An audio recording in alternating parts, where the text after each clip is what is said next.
Something true. As they think of me. Something true. Well, no, it's not true. Yeah, all easy adjustment. That's so far. So funny. Getting down with the kids, aren't I? I've met, is it? Is it you met?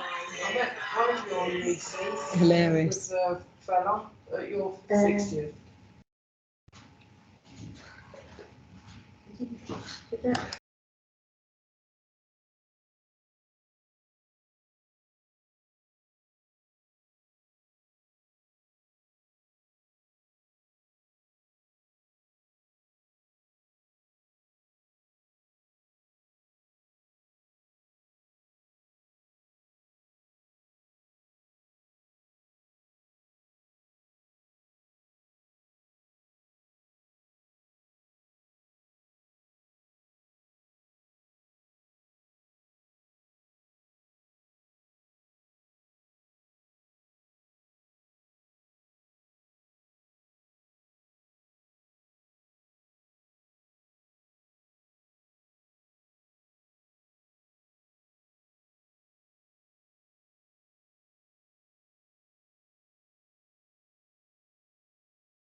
Yeah.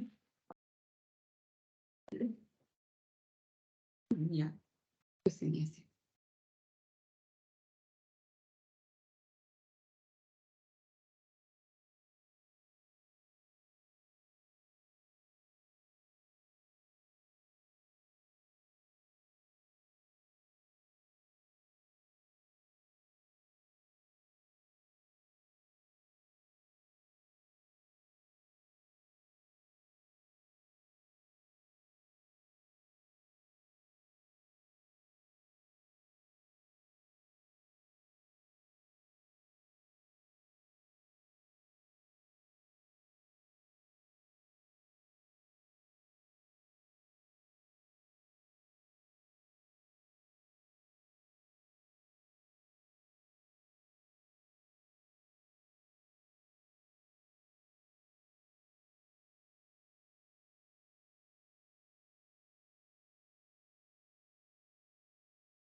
Hi, everyone.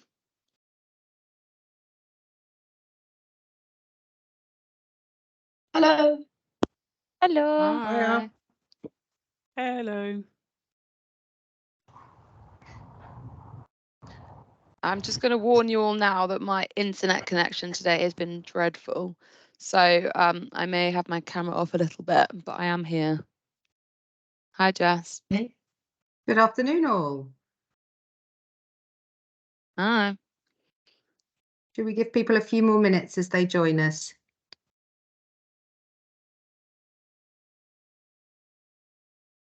Hope everyone's enjoying the. Oh, and as I've said that, the sun has gone in. I mean, it's like. Great British summertime. Yes. It's Disappointing. actually really muggy here. It's like in and out. So I feel like I'm very, very hot. But then it's like there's no sun, so it's a bit odd. Oh, well, I just went for a very quick walk to. Ah. And it was lovely, but as soon as I've come back inside, it's looking slightly dismal. Dear me. Right, I think we'll give people one more minute because time is short, and then we will kick off. And I think the hope was we might be able to finish a little bit early. But obviously, if we've got lots of important things to talk about, then we will finish when we plan to.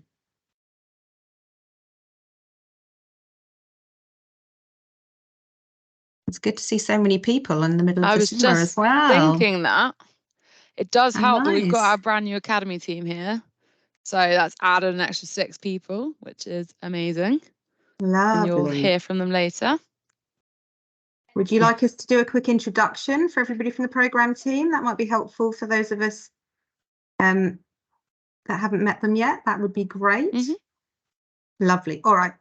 I'm going to give them just till 3 minutes, and it's turned 3 minutes past. Lovely. Okay. And Naomi, you're not expecting anybody important that we're missing? Not that we're all in the loft. Of course, No. we're all important, but anyone else important? Is anyone who isn't here? Could you put your hand up? No, we're good. We're good. Let's crack on. Okay, lovely. So it's good to see everyone. Welcome to the North Central London Care Provider Network Forum. And thank you for making the time to do this in the middle of your summer. I'm assuming nobody cancelled their holiday to be here, but still, it's lovely to have you with us.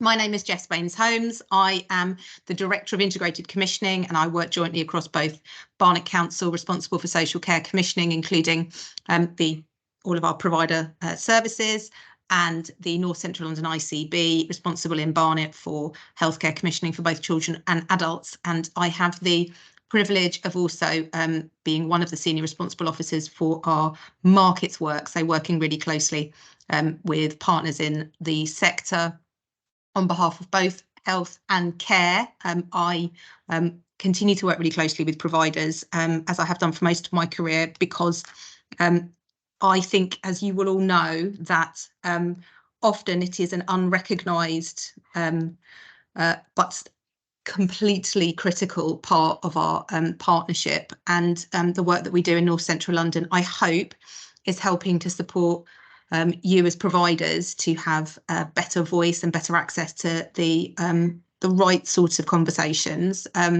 This network is constantly iterating, and we're trying to make best use of the time that we have. So I would ask, if you're new or if you've been before and there are things that you found particularly useful or particularly pointless, we really appreciate some feedback, because this is supposed to be a valuable space where we come together with you as trusted partners to talk about the important challenges and opportunities that you are experiencing and that we experience as a health and care system. And so we would appreciate your honesty and your input.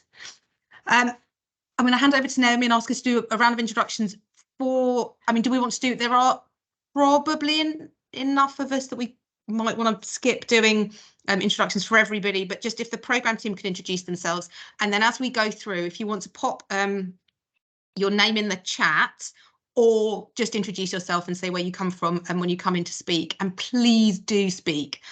This isn't just about this isn't a monologue from the health and care system. This is about a dialogue and constructive discussions, so please do participate. It is really valuable. Naomi. Great. Thank you, Jess.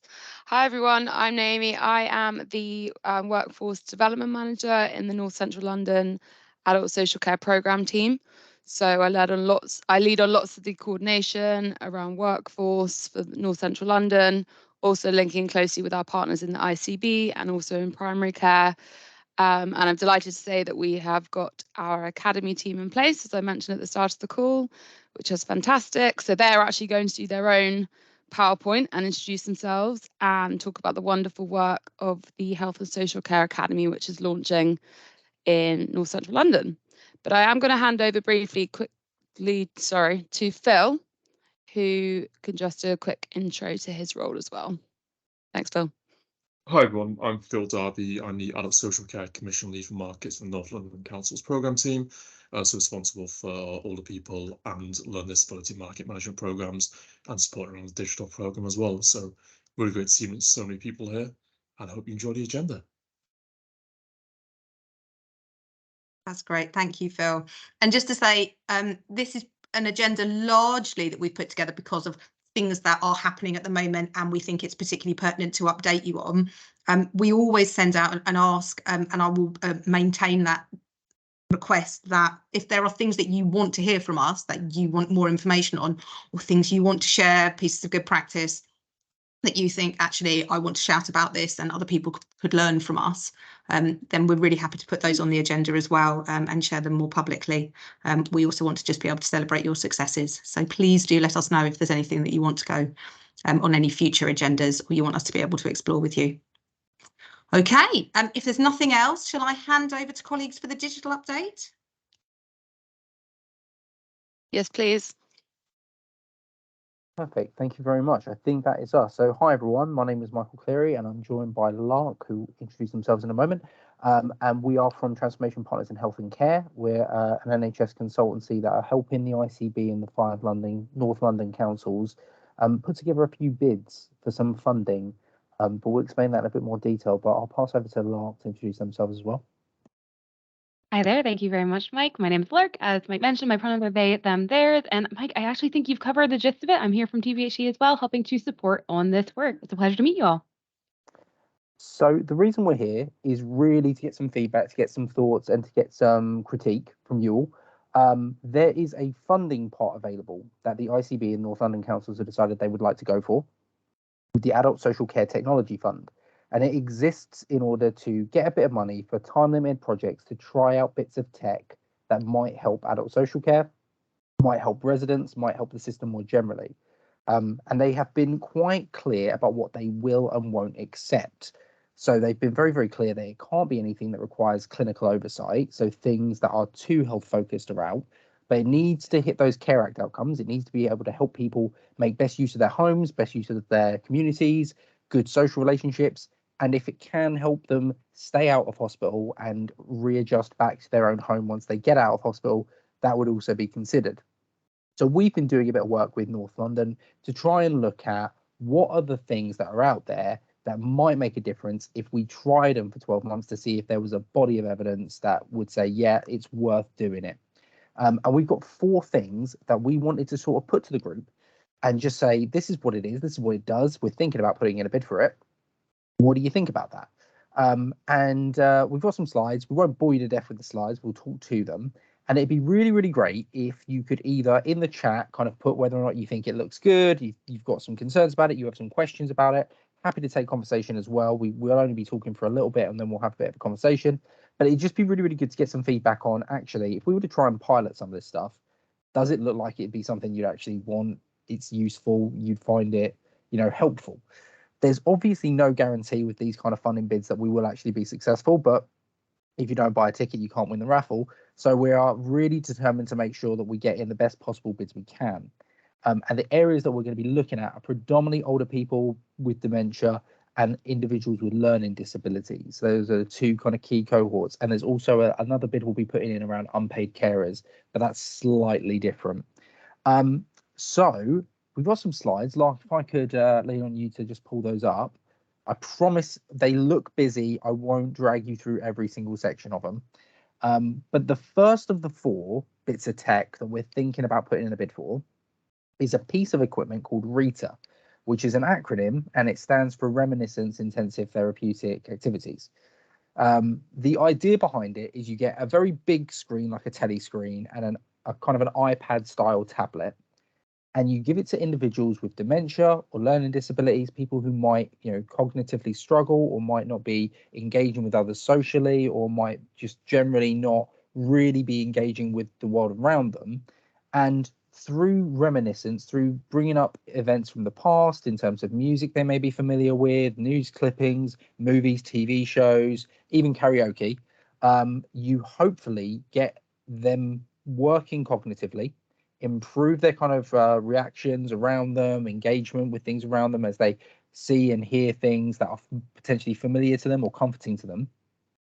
And through that, improve their kind of engagement with family members, with members of staff, improve their engagement with, the wider system around them and the environment around them and other residents in care homes or supported living environments.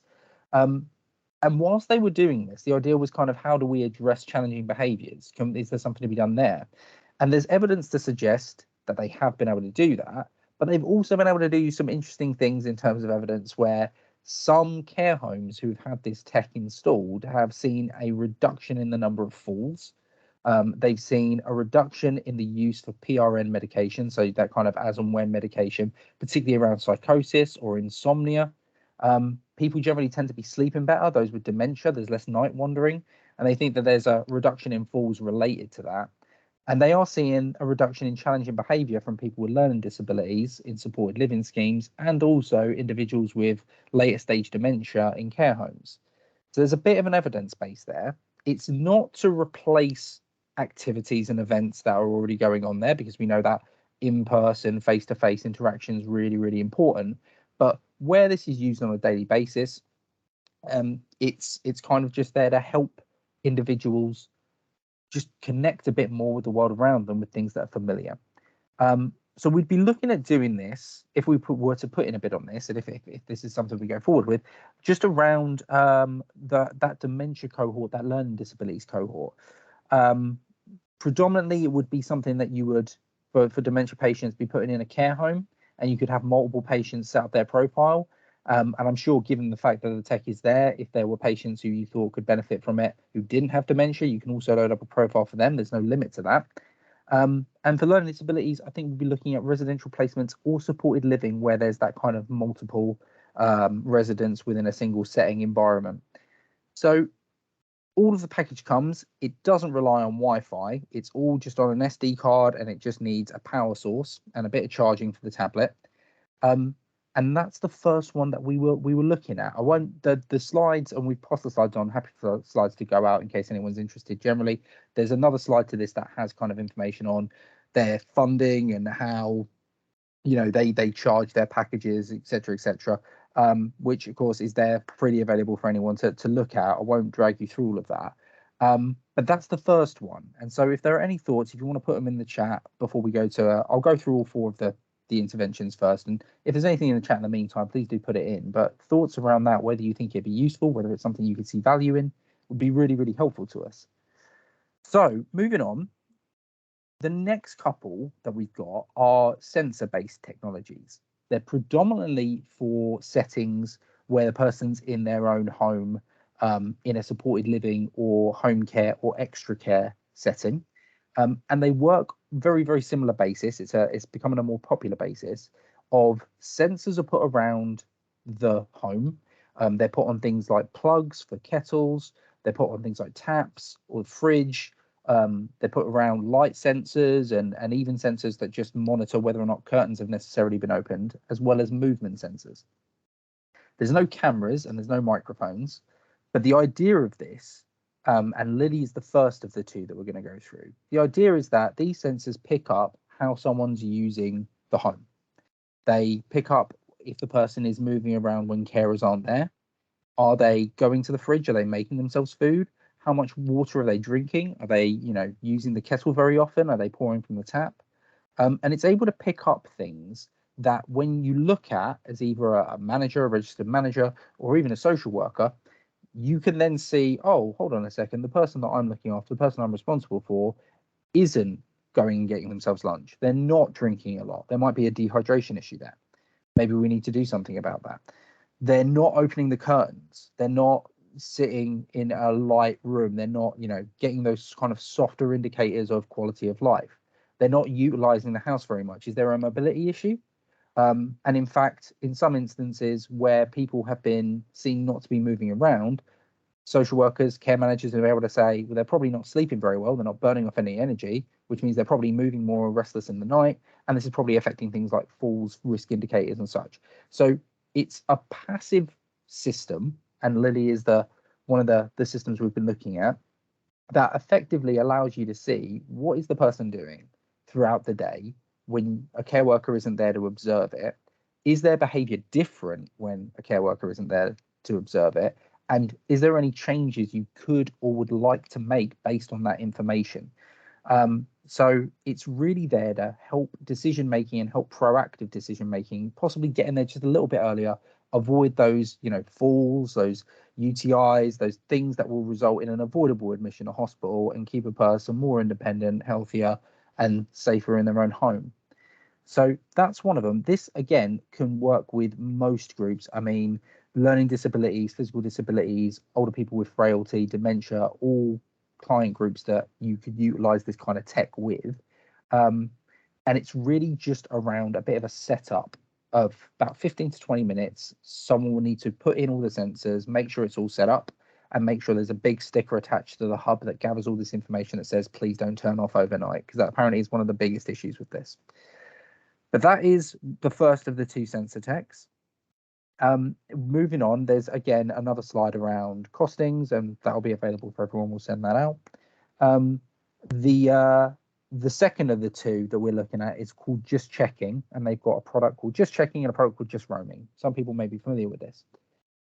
Similarly, the Just Checking system does exactly very, very similar to other sensor systems. The sensors go around, plugs, sockets, light indicators, movement sensors, let you understand what the person's doing.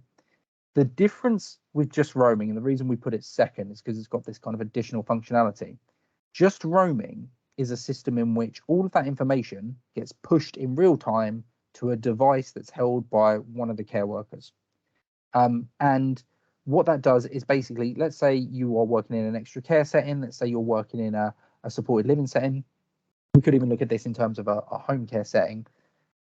The people that you're caring for, if there's something happening that's a change, a deviation from what you'd expect from that person, information goes to whoever's on duty. They're able to respond quickly. They're able to make sure that you're able to proactively intervene in a bit more speed, a bit more real time.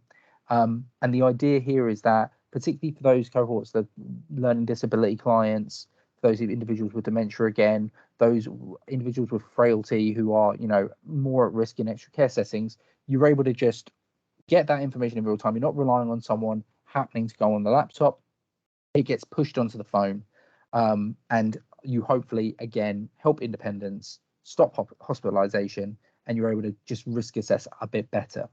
So again, with both of these systems, both the Just Checking and Lily, there's a lot of academic evidence that they've done to try and demonstrate the benefits of it, both in terms of value for money, in terms of the wider system, but also in terms of the outcomes they're able to achieve. And there's a lot kind of backing it.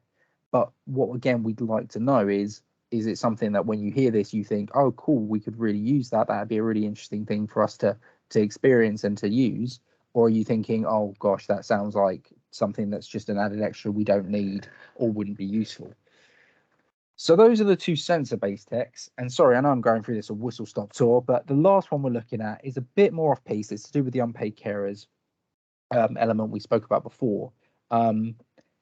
It's called Mobilize. And Mobilize is a tool for unpaid carers. And it may be that you have unpaid carers in your own organizations. You may be that you are coming into contact regularly with unpaid carers through the work that you do and through the friends and family. But Mobilize offers free online support to unpaid carers on a web-based platform. It's a lot of information, advice, and guidance. In 2 of the 5 North Central London councils, they have put an enhanced service with Mobilize in place. They've paid an amount of money just to have Mobilize do a little bit more. And that is looking at things like being available to talk to unpaid carers about whether or not they're accessing all of the benefits that they're entitled to, or whether or not they're actually accessing all the support that's available to them. They hold regular cuppers where people can drop in anonymously if they want and just talk about how things are going and see if there's any advice that they can give. What they're able to do through that is reach those hidden carers that perhaps we don't always see, who don't always walk into adult social care in the front door, and they get better insights into what's going on around the pressures that carers are facing. They've been able to show improved measures. I mean, more for the commissioners on this call. They've been able to show improved measures or improved success against the ASCOF measures related to unpaid carers. But they're also able to help coordinate and provide a bigger system approach. So it may be that when you're having conversations with family members and you think they're struggling, or you've even got individuals working in your organizations that you think maybe they could use a bit of support, maybe this is something you'd find useful. But it would rely a little bit on you all being able to just share the information that it's out there and perhaps give people the details about it if we were to put it in place.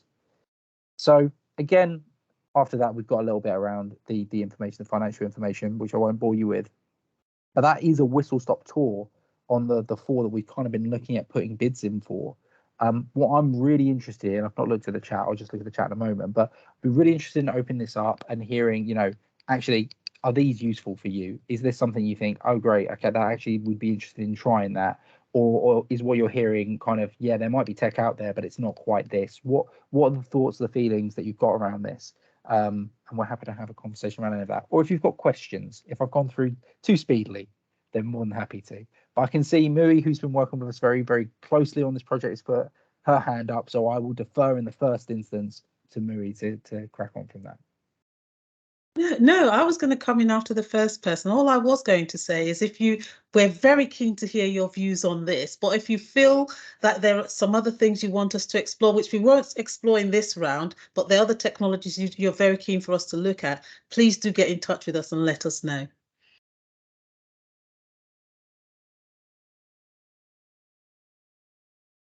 Okay, should we go to Gemma? Hi there, I'm Gemma. I work in workforce strategy for adult social care in Camden, but previous to this, I was project manager for our assistive technology project. So with my previous hat on, we had lots of conversations around just checking. And I think for the sensor ones, I guess my feedback would be, I think they've got absolutely fantastic potential. But if you've yet to talk, I think it's the monitoring is what's really challenging. So when you're saying, oh, these might be for people that are living independently, a social worker is not going to be monitoring whether someone's put the kettle on in the morning. And that's, we try to link just checking in with Careline, who are our in-house assistive technology provider.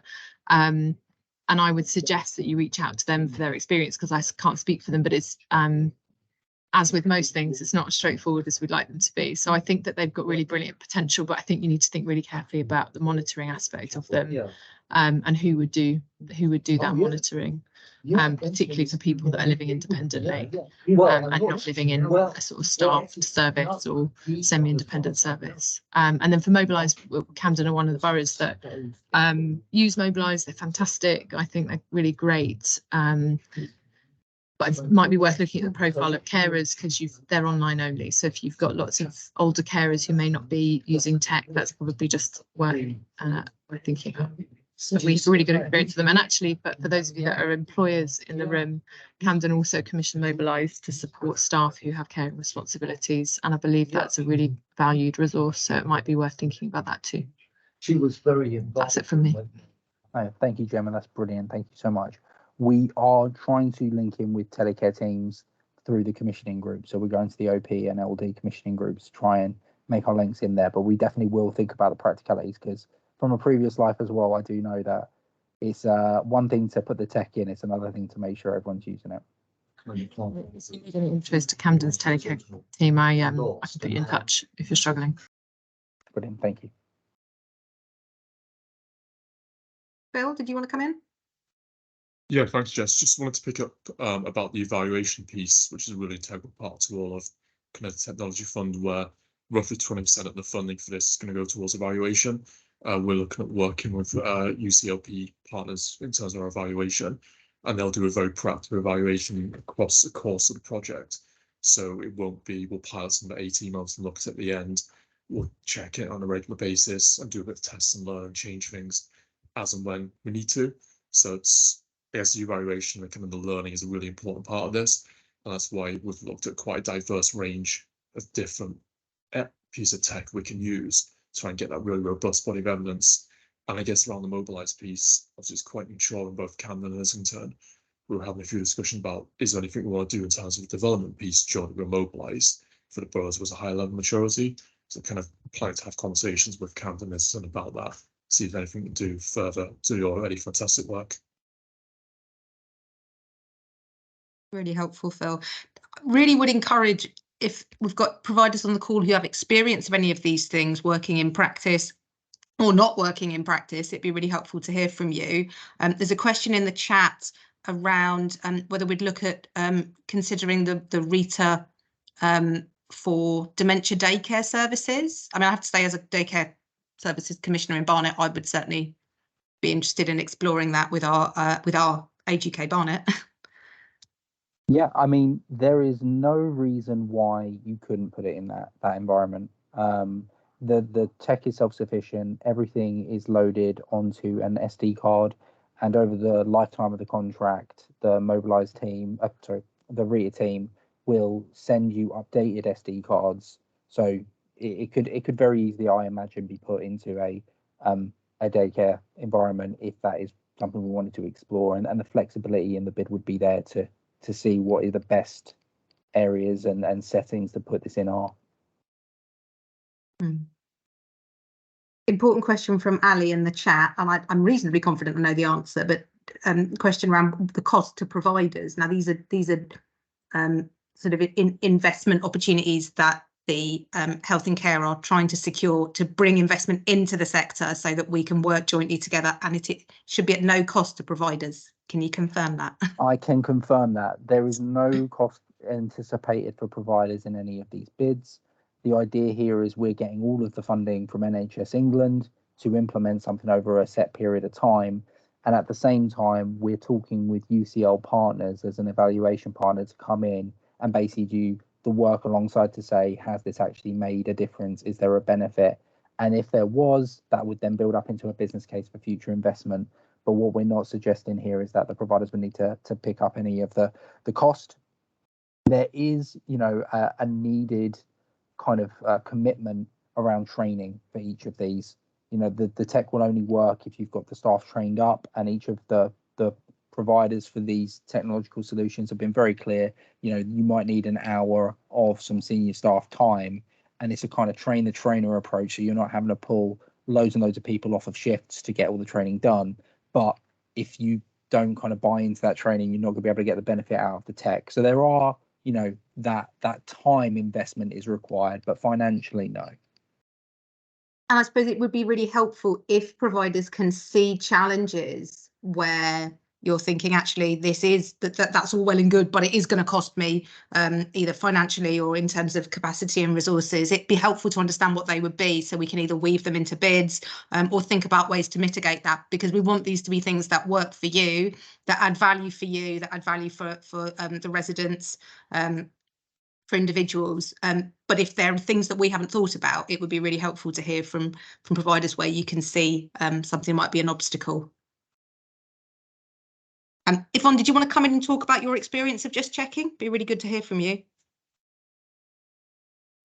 Yeah, I wasn't heavily involved. It was in another borough other than where I work, but I know that we had just checking come in for, I think, probably a couple of months, and so the sensors were sort of fitted around a few houses just to understand how much people were getting up, particularly through the night, and what they were doing overnight as to the level of support that they did need in there. And then that informed conversations then about what support packages were needed overnight. Really helpful.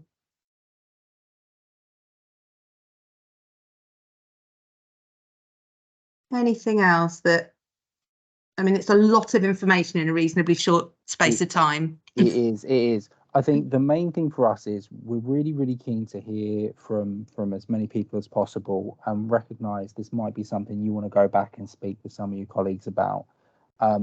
Lark and I's contact details are in the invite for today, but we'll also make sure we follow this up with an email just reintroducing ourselves. And if over the next week, 2 weeks, you've got some thoughts around it, you take a look at the slides and you think, actually, we've got some questions or here's some feedback, we'd really, really love to hear from you. Because if we can bring some investment and try some stuff in North Central London at kind of no cost to the system, then we'd really love to do that. Right. And if anything occurs to people during the meeting today, pop it in the chat. We will make sure that, as Michael said, we get all of the information out to you so that you can review at your leisure. And just to reiterate, if there are other digital innovations that you think, actually, we've been looking at this, we think this might be a valuable addition, then I'm sure the team would be really interested in exploring that with you. So do reach out. As we've said, this is intended to be at no cost to providers. So if there was something you were looking at trialing, this might be a way to secure investment for it without having to pay for it. So, there's a real test and learn appetite here. And would be really keen to support you if there are innovative digital technological solutions that we think could really make a difference to the quality of support that people are able to provide and improve outcomes for residents. So keen for everybody to get involved if they can. Okay, well, thank you, Michael. Thank you, Lark. Really, really helpful. No doubt everybody will digest all of that information and then come back to you. And obviously reach out to the programme team if you do need more information or you haven't got as much as you need. Lovely. Thank you so much. Please feel free to stick around, but you probably have other people to go and talk to about digital things. And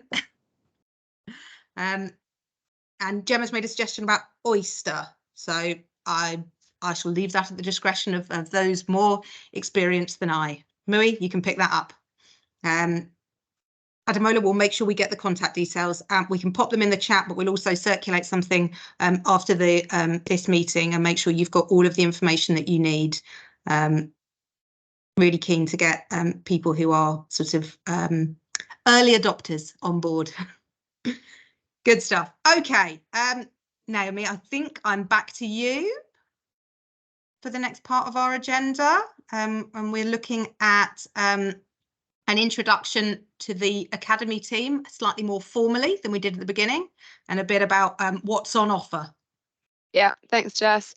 Yeah, indeed, we're going to hand over to Dorcas, who I think has given the slides to Nathan. So I'm not sure if Nathan's going to share them. Yes, I Yeah. will get Nathan to share. Great. Are you Perfect. happy to just introduce yourself, Dorcas? Yes, Naomi, thank you. Thank you. Thank you. So good afternoon, everyone. My name is Dorcas, the current program coordinator for the Health and Social Care Academy. And most of our team are on board, and we'd like to take this opportunity to just introduce ourselves to you all, and explain a little bit about our roles, how we'd like to partner with you going forward, and our overall vision for the Health and Social Care Academy. So I'm just going to run through these slides, and we will have a section for questions at the end. So please hold on to your questions till then for me. So who are we? The NCL Health and Social Care Academy is a programme funded by the Greater London Authority Mayor Skills Academy. The primary aim of the Academy is to cultivate an interest in the health and social care sector amongst local residents and create clear and accessible pathways into the sector by connecting training and employability opportunities. So essentially, our team is here to connect with yourself and to connect with other training providers across the 5 boroughs of Enfield, Camden, Islington and Haringey, to offer pathways into training, so allowing residents to become aware of the opportunities in training in Health and Social Care Academy, in Health and Social Care, and then partner that with the employability opportunities that we have available when we connect with providers. So that's our general overview of who we are. Now we'll go on to our strategy. Okay, thank you, Nathan. So our strategy is to first promote the sector. We want to focus on highlighting the endless opportunities in the health and social care sector and offering a well-rounded view on what it's like to work in primary, secondary and social care settings. We also want to place a focus on the invaluable skills and experience one can gain when working in health and social care, such as empathy, people skills, teamwork, and compassion. Training and development. We want to work with colleagues and colleges and training hubs to tailor their health and social care courses according to the needs of the sector, ensuring learners are equipped with both soft skills and theoretical knowledge. Myth busting. We aim to reshape how people see the health and social care sector and educate them on how diverse opportunities are. We want to appeal to those who might not have considered a role in health and social care by helping them explore various roles. So really just exposing people to the other roles that are available in this sector that they may not be aware of. Employability support. We are working with employability services to help upskill residents in CV writing and interview preparation and in-work support. And we believe by working with these services and offering that support to residents, it will help with staff retention and keeping people interested and helping them have an appeal to seek roles in the sector. Recruitment support. Our primary and social care engagement officers will work with employers and local employability services to match job-ready, trained and qualified residents into roles available with health and social care employers. Partnership building. We are working across the 5 boroughs with employability services, voluntary services and employers to deliver the best offer. So this is a whole-rounded and universal best offer to our residents, but also to employers as well, ensuring that residents are upskilled and they can meet the needs and demands of the sector, and what your specific workplace may require, but ensuring as well that they have assistance in applying for roles and being job ready. So now we're just going to look at some stats based on recruitment in the health and social care sector. And I'm just going to highlight a few points that I'd like to bring to your attention and how we would like to positively impact what research currently shows regarding recruitment in the health and social care sector. We will work to develop effective strategies to attract younger people into the sector. Stats also show that almost a quarter of adult social care workforce were employed on 0-hour contracts. We'll be working closely with employers to help reduce this. We want to work closely with employers to help diversify the workforce and leadership opportunities within the workforce by sharing research insights and best practice around recruitment and onboarding so that we can tackle this challenge together. Research also shows that employers with favourable work metrics, such as high levels of learning and development, on average, have better outcomes. So that's lower staff turnover and a high CQC rating. So we want to work closely with employers to ensure that training and development opportunities on a whole are more accessible in the working environment of the health and social care sector, and to improve the overall working environment, whether that be suggesting budding systems or designing training programs that help with soft skills and team building and teamwork, anything that really just edifies to the workforce in all. So in this next section, I'd like to introduce you to our team. We have a team that is still currently growing, but this team is dedicated to advancing the agenda of the Health and Social Care Academy and helping us reach our goals across all 5 boroughs.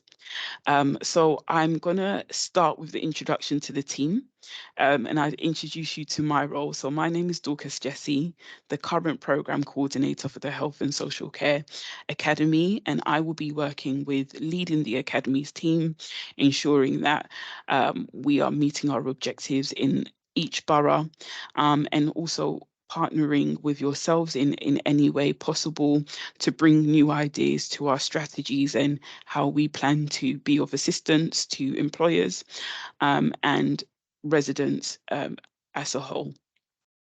So I'm now going to hand over to Pauline, who will give you an introduction to herself and to her role.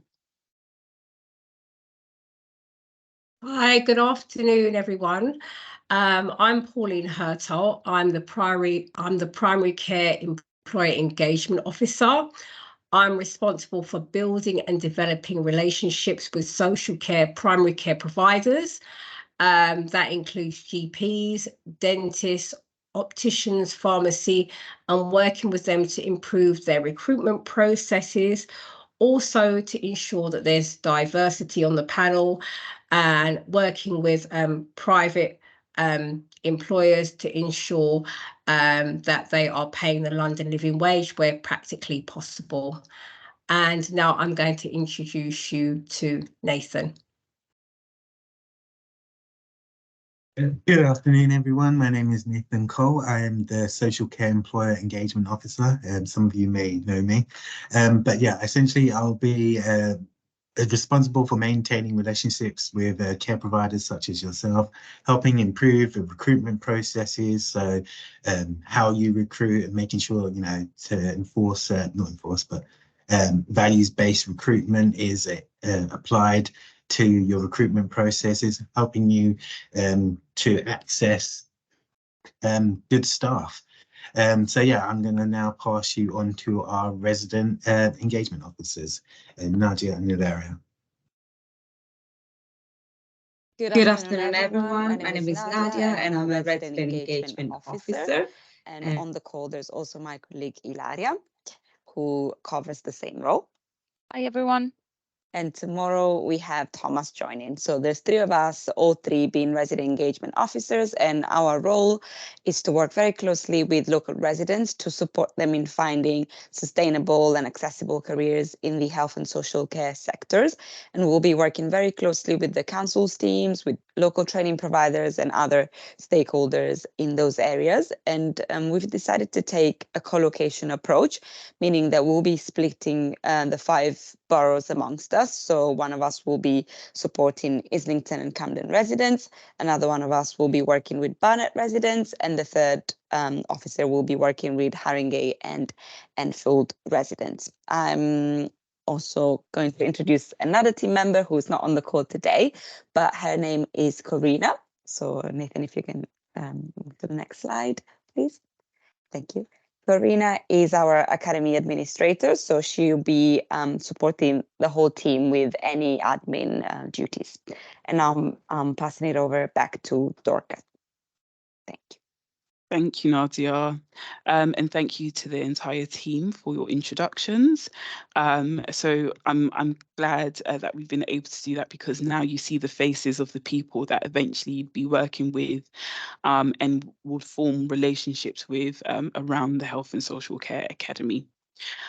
So I just want to highlight a few pointers of why we believe you should partner with us.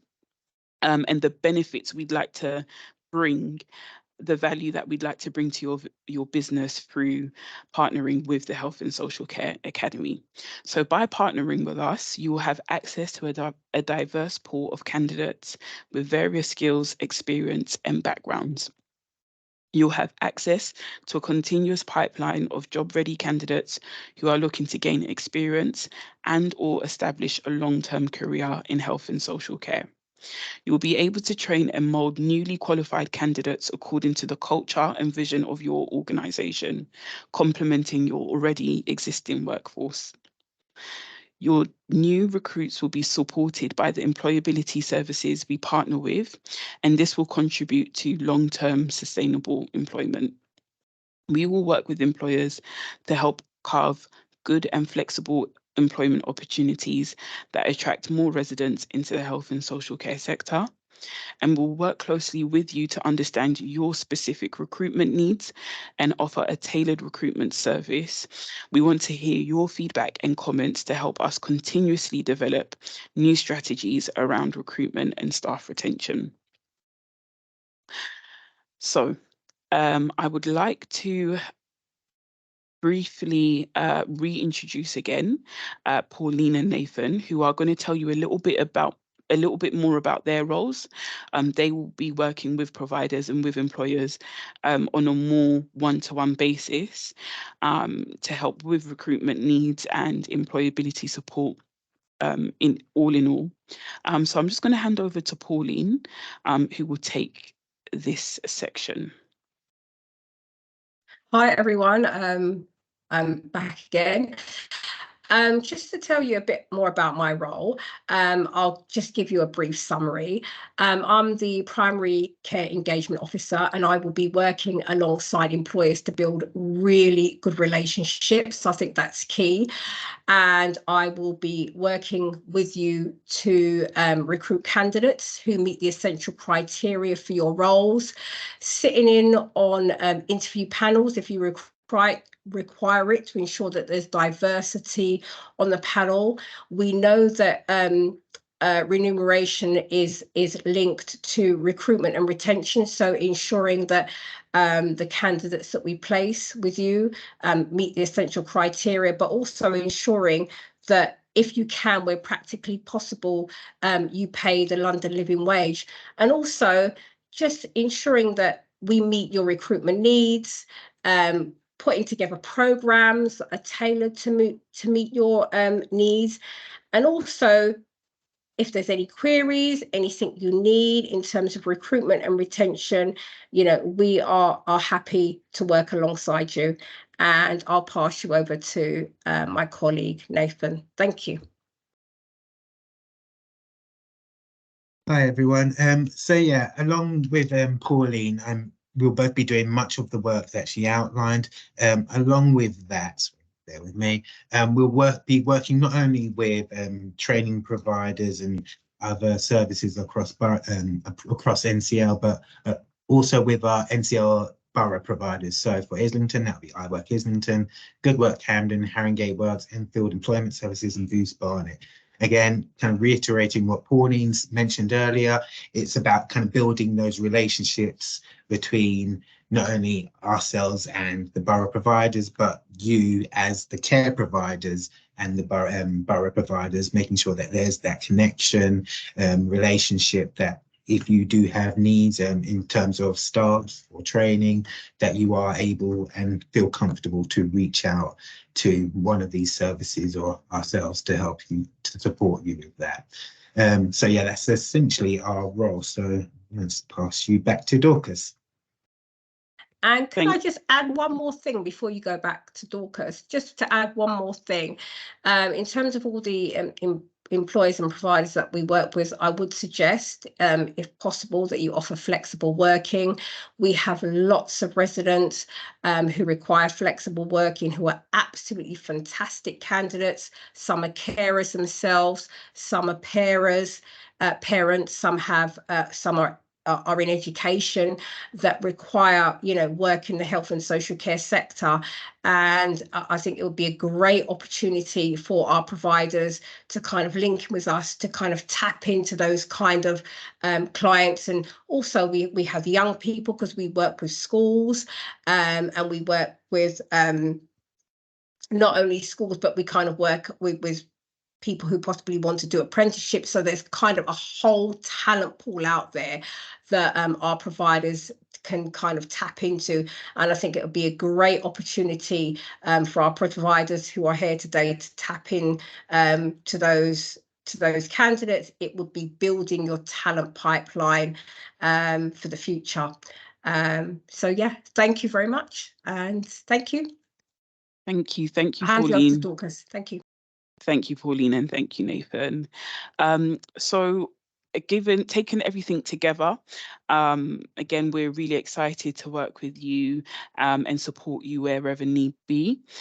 So if you would like to partner with us going forward, we would love for you to get in contact with our Academy Administrator, Karina, whose email address is currently on the screen.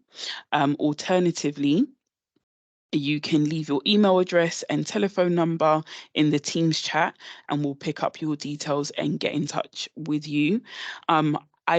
We probably will also send out sort of a generic email to everyone who has joined on the call today, or anyone who's in the invite list, just to reintroduce ourselves once again, and to find out your interest regarding the Health and Social Care Academy, and hopefully establish a great partnership with you.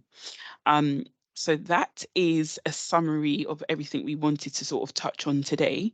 And the next section is questions. So if there's any questions or comments, anything that anyone would like to bring up that we could answer in today's call, they are more than welcome. Thank you, Dorcas. I mean, it's fantastic to see it all coming together. Just give people a time to think about if there's anything that they want to ask. One of the things I did want to highlight is that this is absolutely not about suggesting that providers at the sector doesn't already have some really strong and effective recruitment practice. What we're hoping to do through this is to amplify, supplement, augment, offer additional support, because we know how incredibly difficult it is at the moment, and the services that you provide are so critical that we're recognising, I think, our responsibility in being a supportive partner in both how we can effectively, augment your existing recruitment practice, but also that sometimes the market is difficult, and actually to do that work with residents to support them to be better candidates, to be able to draw out their skills and expertise, is part of our role, and is such a fantastic opportunity, because we know that having gainful employment is such a critical part of somebody's health and well-being. So, you know, all of that coming together, it feels like a really great opportunity to partner with the sector in this way. And it is not a sort of first come, first served. If you don't get in here early enough, then it's not on. You know, this is a really significant investment into a team of professionals who will be able to support you in the way in which you need them to. You know, the reference to that tailored approach that supports you in the way that you are looking for, and isn't going to tell you how to do things that you're already, you know, really effective at. Naomi. Yeah, I'm just smiling at Gemma's question. But it is a really good one. And in the slides that we had when talking through what we call like inclusive economy or economic development teams, so each of the boroughs has one of these. So lots of this work has already been done. So in terms of iWork and Good Work Camden, we have a steering group for the academy. So all the economic development teams sit on the steering group, so actively involved in lots of the planning that's been done for the academy, and also on the returns that we have to do for the GLA, so Greater London Authority. So lots of this work, I mean, really, technically, the academies have been going since January, but there has been a variety of delays just to do with the GLA and funding, but also recruiting a whole team. So lots of this work has already started and is ongoing. It's just now we've got the team in place. And that's a very recent development. So for the last like 3-4 weeks. So yes, providers will be working alongside the pre-employability services that we already have within those inclusive economy teams. So the purpose of the academy is to basically strengthen all of the work that's being done at the moment and make it more efficient. So it will be streamlined, but we already have incredible services in place. So it's just about bringing those together and hopefully reaching more and more people across the whole of NCL. I mean, I would suggest now, but you can tell me if I'm wrong, if providers are already known to and working with the existing local hubs, the academy will be linking with those hubs, and we can draw that together. You're not expected to sign up to everything going and hope that the academy will be able to make those connections. I do think it's interesting using Boost in Barnet as an example. Some providers have been really quick off the mark and have been involved with our Boost teams for a really long time, and some still don't really know they exist. So I definitely think there is something about the academy being able to bring that consistency and support providers who may well not.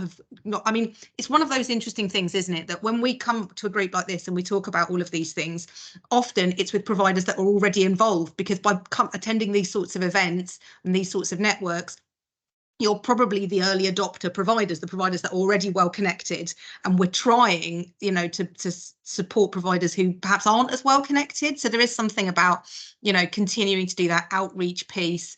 I'm assuming alongside going to see the ICB Provider Forum, Academy colleagues, you will come to local forums where we're working with our borough-based, our place-based sectors, because often it is those providers that are less likely to attend larger events, have fewer connections, are struggling perhaps with that resourcing capacity, which means it's less easy to attend events. But it definitely shouldn't be about duplication, Gemma. It should be about doing it once in a way that is right for everybody, or bespoking and nuancing it in a way that is effective for specific providers.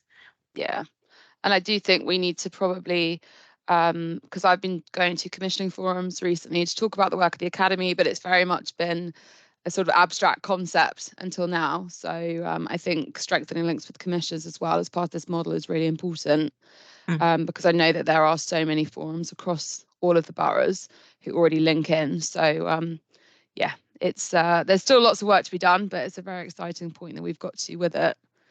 So sorry, I've taken over a little bit there, but I don't know if there are any more. Actually, sorry, yeah, Graham, you had a fantastic point about other staff within, I'm assuming, care homes or nursing homes. So yeah, this is a massive area that we want to highlight, is that working in health and social care care sector includes lots of different non-clinical roles as well. So we do want to be filling these posts, and what we really need from providers are an awareness of when these posts are coming up, so that we can hopefully get some guaranteed interviews, and then, you know, offer apprenticeships as well as part of the academy model, so that we can support our retention agenda. So yeah, I love that you mentioned chefs and domestics. I'm also thinking about like gardening staff, and there's so many ways in which people can get into this sector, such a variety, and we really do need the support of our employers to help highlight that to the residents who we're sort of targeting as part of this work. So yeah, thank you for saying that. That was that made me smile. Anyway, I think we're probably on to my bit anyway, Jess, and I think you might have to go. I do. So what I was going to say Yeah. was, before I hand over to you, I'm sorry, I do have to leave you because I've got a case conference at 4 o'clock, and but I will leave you in Naomi and Phil's very capable hands. I will pass you over to Naomi, but I suppose the thing just to highlight is we do tend to throw a lot of information at people. Everything that we say, we will always make sure we circulate to you. Wherever possible, we will try and circulate things in advance, but often it's cutting it quite close to the time by the time we get things. So so please don't worry if you come away from this thinking there's a lot of information and I'm not sure I got it all. Everything will go out to everybody who attended and everybody who didn't attend. So you just got first bite of the cherry, which is great. But thank you so much. Really good to see you all, and I will see you next time, leaving you with the programme team. Naomi, over to you. Thank you, Jess. Thanks. Cheers all. Great, right, I am going to do a bit of an update around workforce. I'm just going to do 2 areas today, which are international recruitment and a bit of an update around the RAIN Foundation and apprenticeships. Thank you, Marie. Thank you. So I'm conscious that lots of the work has already been mentioned at the June forum, but of course we have sort of different people each time, so I really apologise if there's any duplication. I really want to have a discussion around these points because lots of the work I'm doing is about co-production, and you know, providers really are at the heart of what we're trying to achieve. So please do feel free. I will give a brief overview, and then there'll be time for some discussion, and hopefully we'll be able to use Slido just to prompt some of the thinking as well. I'm assuming everyone can see my slides. Yeah, great. Okay. Thanks everyone. So I'm Naomi, I'm the Workforce Development Manager in the North London Councils. And I want to talk about, firstly, international recruitment. So I'm sure lots of people are aware that this is happening at the moment. We're currently having monthly meetings with the Department of Health and Social Care and other sub-regions in London. So we've had £290,000 allocated to North Central London. It's been agreed that this funding is going to be used to support residents from overseas who already reside within North Central London. So when we came a couple of months ago and discussed this, that hadn't quite been decided, but this is the decision that's been made by the Directors of Adult Social Care for NCL. So we're still looking at the eligibility, and this is being done on a London level with Department of Health and Social Care and also the other sub-regions. Just so you're aware, the funding for this needs to be spent by March next year. So it isn't actually a particularly long time scale.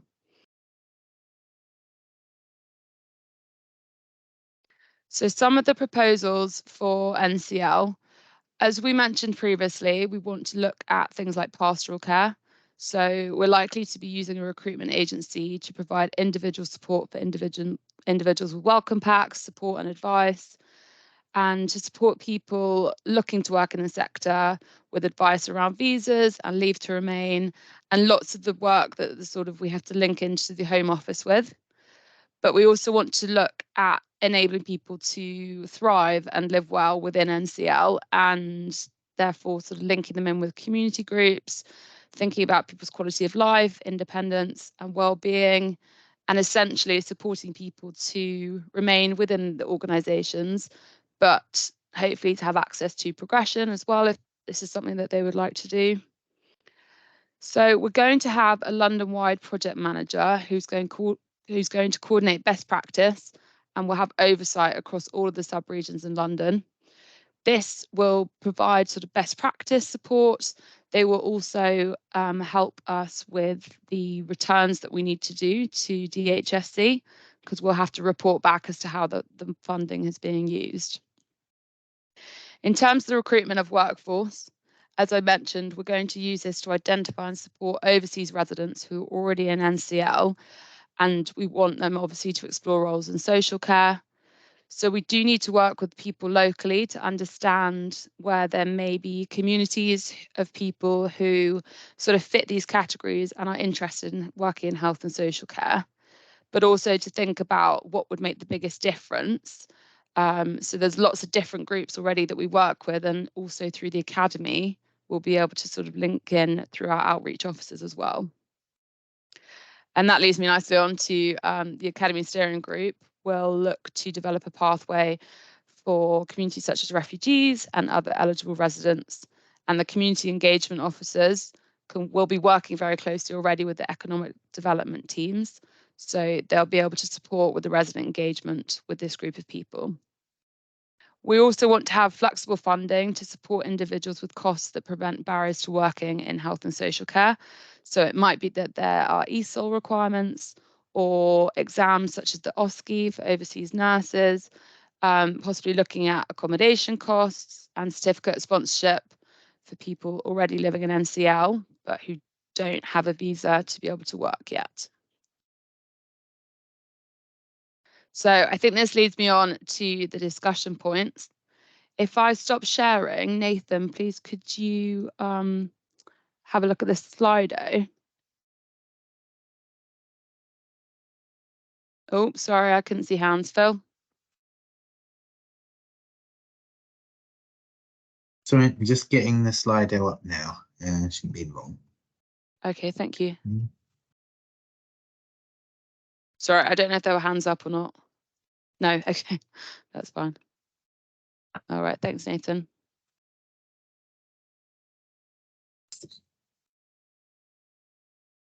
Roll. Can everybody see the gosh, what's it called? The QR code.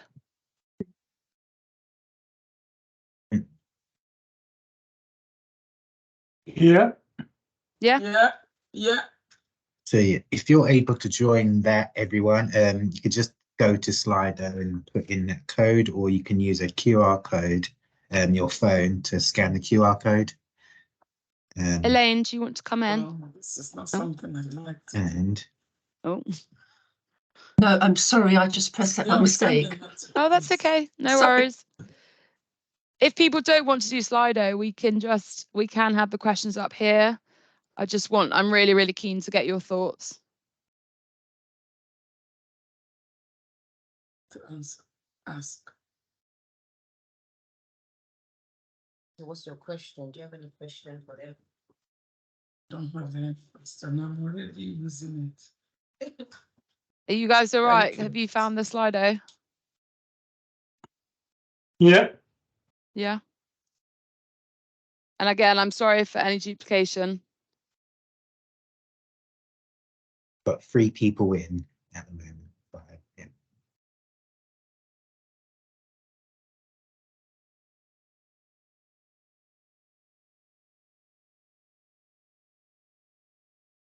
Sorry, the dog started barking in the background.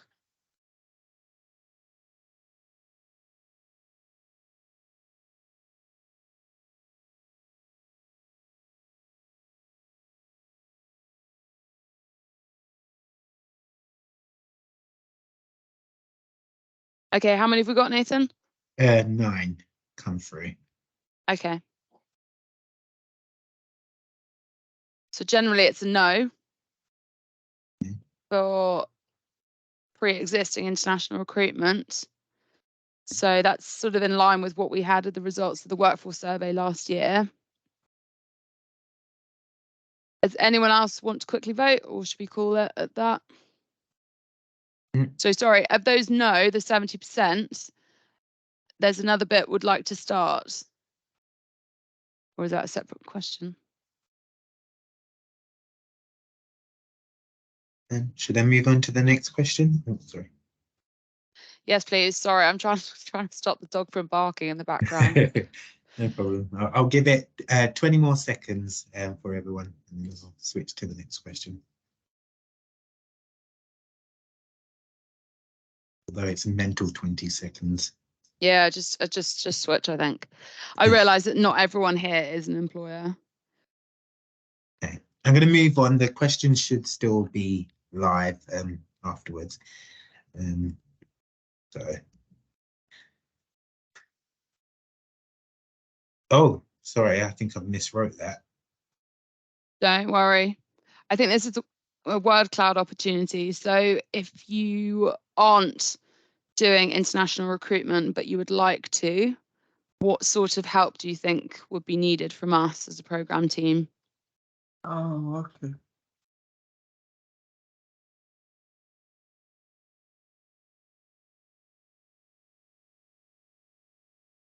Okay, so when you say help with website, is it possible just to get a little bit more information about that, please?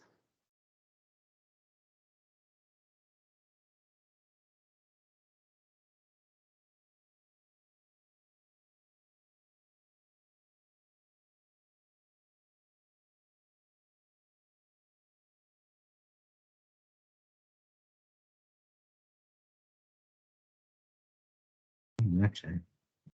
Okay. Is that what you mean then? So it's the government website. Is that the Home Office website that's difficult, possibly?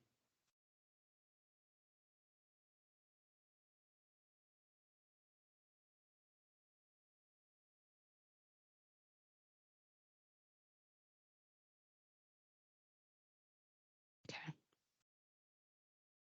We'll wait for people to finish typing. Thank you. This is really helpful. I know that working with DWP in the Home Office is quite tricky.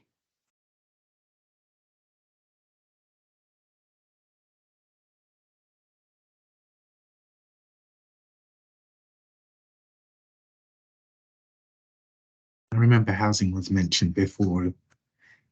In terms of housing, is that to do with accommodation, do we think? I believe so. I remember Yes. something last week. Then, Yeah. yes. Yes. Last month. Oh, sorry, who was that?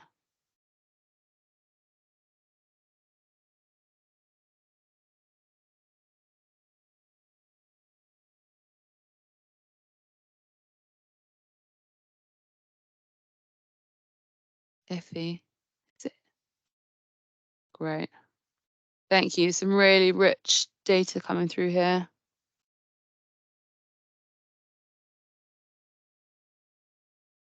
So people have sponsored, but it's hard and very confusing. So lots of these issues seem to be around possibly access to visas, certificates of sponsorship. I'm sensing the costs and cost of providers. Okay. Thank you, everyone. This is really helpful. I think it's best if we probably take this away and have a look at it further. And cost implications to the... It's really hard because it all comes up as anonymous, so I can't pick on you all to give me a little bit more information, sadly. But is there anyone happy to sort of have a discussion about any of these areas while we're here? Because I can see that there are lots of challenges, so I'm obviously very keen to put a plan in place to support with this. Yeah. Is it Iffy? Or Yes. Ify? Hi. Are you Iffy. happy to... Hi. Iffy, is that how I pronounce it? Are you happy to elaborate on a couple of points? Okay. First, it's not as easy as we thought because people are arriving, they don't have enough money.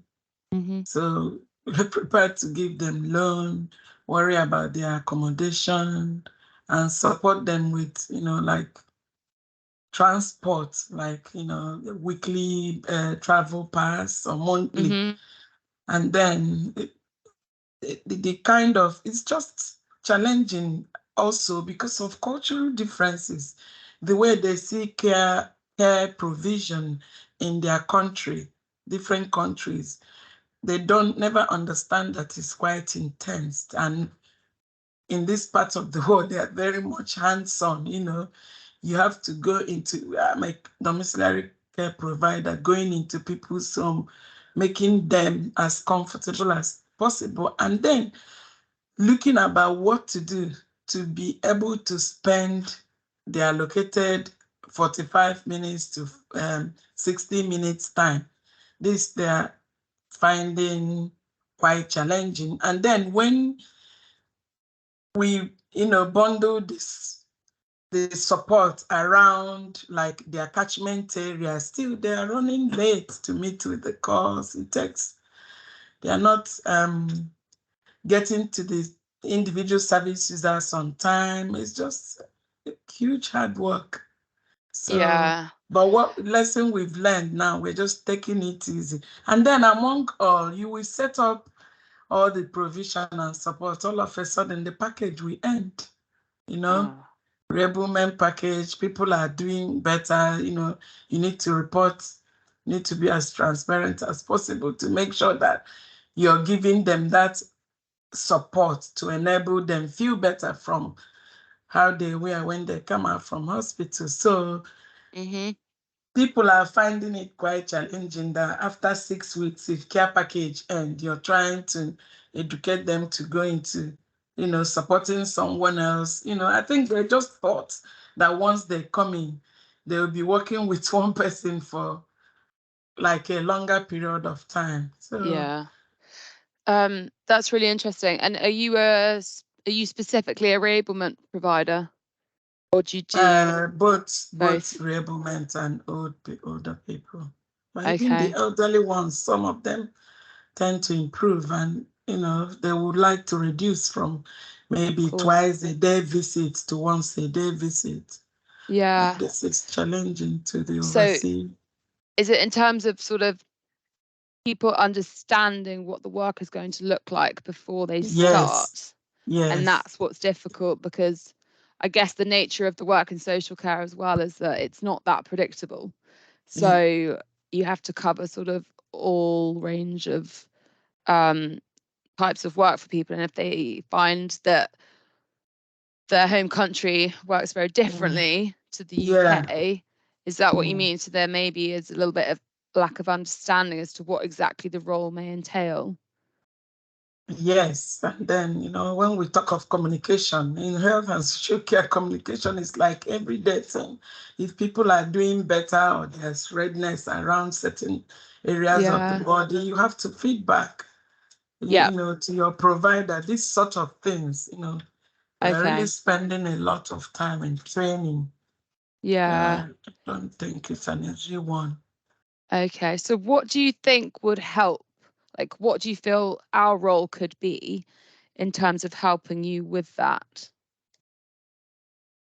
Well, I mean, something like funding, a way to support them to settle at the initial time, you see. Funding, you know, to do with housing and rent. Yeah. So that's one of the things that we are building into this project, is we want to support people with the sort of pastoral element. So, you know, linking them in with community groups, looking at accommodation costs, etc., etc. So I think it sounds like there's also quite a niche area that we need to maybe look at sort of training as well. I know you mentioned training, but it might be that we can develop some sort of training for the providers, maybe using our nurse educator team or the training hubs, and understanding what is needed specifically for people who are coming into potentially a very different culture. So that, you know, it sounds like there have been some maybe quality concerns as well at times. You were mentioning about redness of skin and reporting it back. So probably a bit more of a conversation with providers as well. Sorry, I think we've got, is it Moji? Have you got your hand up? Yes, I was just, it's Mojisola. I was just going to suggest, if the lady that was speaking has considered, or maybe yourself have considered previous a training online, like a Zoom meeting or team training with these people before they actually arrive in UK. And that might help, to prepare their mind, to show them how care is being delivered here compared to back home, and how we respond to, different type of disability as well. A lot of them, they're not used to, people with disability here. How we respond to them, how we care for them with compassion, with empathy, and treating them as, as family member. If we have like team or Zoom training online with them before they arrive in the UK, and that might help, giving them slides to read, things to read about UK, the culture in UK, the culture about healthcare, the culture about delivering care either in the the client's home or on a set home, so that they have something to read and prepare their mind and study the culture before they arrive, so that when they arrive in UK and now we are teaching them or training them, doesn't come as a shock to them. So that will help. And I also want to suggest like if we can, if there's any way they can provide, if maybe their sponsor, whoever sponsor them, or the government can provide like a 2 months subsidized transportation for them to help them to navigate themselves, know, their surrounding, where they'll be working, to travel freely for the first 2 months of their, arriving in UK. That might help, because they really find it difficult with transportation costs, with accommodation costs, with feeding costs. They're really struggling. Those people that have come across with, they're really struggling to, with finances. Yeah, thank you for that's really helpful. I think we've decided to move away from doing actual overseas recruitment, and we're going to focus on the people who we already have in North Central London. So I hope that some of those, because I know that there's so many barriers, and I'm hoping that some of those will be alleviated by focusing on the potential workforce we already have within the boroughs. Iffy, do you want to come back in? And then I think we may have to conclude. Yeah, okay. Yeah, I've just put up my conversation in the chat. I just wanted to clarify that I'm just sharing the general view. I'm not saying we don't do those as providers. I do, induction and Zoom and online interview is one of the first things you have to do, and show the evidence to the Home Office even before you have the license. It's just general conversation around the challenges. Trying to share. And it's thank you so much, because this is really, really helpful to the work that we're trying to accomplish in NCL and across London as well. I feel like this is such a big area, and DHSC are really keen that we fully collaborate with you as providers and partners in this. So I'm actually going to suggest that we set up potentially a different forum to specifically talk about international recruitment, because I don't think we're going to have time today, but I'm delighted that we've managed to have a few more conversations about it now, which I can take away and build into the plan that I'm working on with DHSC. So I'll put my email in the chat, and if people who are interested could please contact me, and we will set up another forum, I think, specifically to talk about these things, because I can see that, again, there's some really good stuff in the chat that unfortunately I'm not going to have time to to sort of talk about now, but as you can see, there's plenty of things to discuss. I was also going to talk about apprenticeships, so I'm just briefly going to do that because I want to share with you some really good information about a project that we have funding for. So I know that we're nearly at time, but I'm just quickly going to share my slides, and then so hopefully I'll be prompting even more discussion. So the RAIN Foundation is a charity who approached our executive director and workforce lead within NCL. And since we met you all last in June, we have received funding from them. So we've got 2 different funding streams. So what we'd like to do is fund the organisational costs for social care staff to take part in apprenticeships that address key skills gaps, and also look at the My Home Life Leadership and Integration Programme, which is a big sort of training programme. So the skills gaps we've identified were care workers with clinical skills, trainee nurse associates, in particular embedding them within social care, and also registered managers. So I really just wanted a bit of a quick steer from you guys, please, to see whether these things are skill gaps that you have, if you think they would be useful, and just sort of any general comments or questions that you may have. I realise I'm throwing quite a lot of information at you in a very quick way. Okay, so super useful. That's good. That's music to my ears.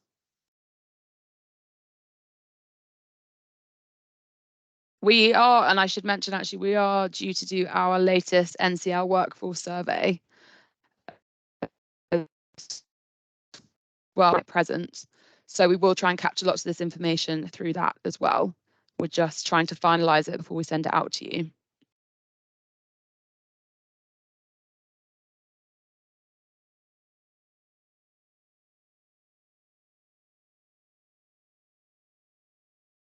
Ali, sorry, do you want to come in? Is this for us to take on apprentices?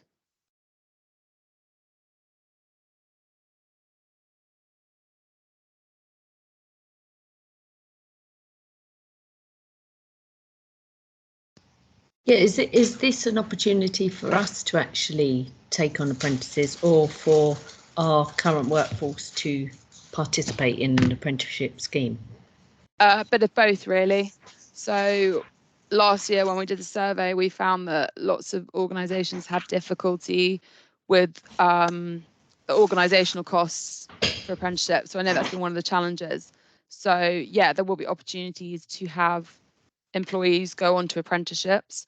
For example, the trainee nurse associate pathway, which is currently very strongly bedded in within primary care and secondary care, but not as much in social care. So we would really like to try and increase our nursing workforce. And one of the really good ways to do that would be through the trainee nurse associate pathway. But that's just one element of it. So yeah, effectively, it's hopefully to cover lots of different workforce needs. Okay, brilliant. Thank you. Thank you. And just quickly, I'm just looking at the chat. Be very good at field care supervisor training. Please could you elaborate on that? Because I'm not sure I know about field care supervisor roles as much. Okay, so sorry, my name is Jane Mensah, and I'm from Katie's Care Rangers. We are domiciliary care providers. So the field care supervisors are like more or less senior support staff, but they are the people who lead drawing up support plans and risk assessments. The thing is, you can't recruit field care supervisors, full stop. You need to pick somebody like a care worker, bring them in and then try and give them that training. But when you, for example, when you suddenly win a contract and you're needing 2-3 field care supervisors, they are not going to be found. Right. So is it similar to registered manager? Not as high as, maybe more, probably more as a care manager than a registered manager, because the registered manager comes with a lot more responsibility. Sure. Yes. Okay. So field care supervisor, I think, thinking with my occupational therapy hat on, is this the person we would sort of liaise with if perhaps there was like an urgent moving and handling case? That's it. Yeah. That's okay. Gotcha. They provide supervision to the care workers. They give them support. They give them training. Yes. So crucial. They listen to the, staff member. They carry out all the risk assessments, the care planning, spot checks, supervisions. So they're very valuable to the organization. But it's just that, it's just impossible to recruit them. Okay. That's really interesting to know. Would you mind if I sent you a separate email just to follow up? I don't mind at all. I don't Thank mind you. because it's something that I'd really, really advocate for, because they're, you know, they're the link between the office and the field. So if you don't have that link, compliance then goes through the window. So yeah, okay. Thank you so much. Moji, you've asked about finding out where to get funding for level 5 MVQ. So one of the questions I was going to ask everyone was, if you already have apprentices in place, which training providers are you using? But I know that we are going to run out of time. So again, similar to the conversations around international recruitment, lots of work is being done in this space.